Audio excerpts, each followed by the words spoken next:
Hello guys and welcome back to my channel. My name is Stella. Please do not forget to subscribe, comment, like, and of course to share this video.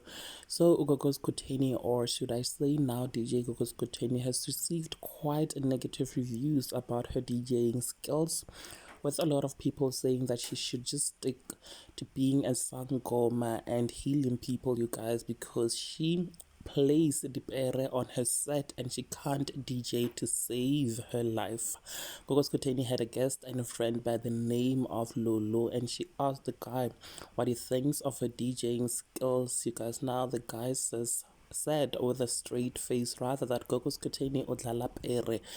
She posted this clip of Gogo Skhotheni making her mocking herself, of course. Please do watch it and engage with me in the comment section. I shall definitely see you on the next one.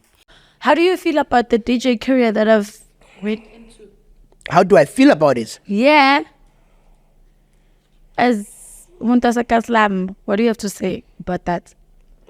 I feel like it was very brave of you to go into headline DJing usadlala Ash. No.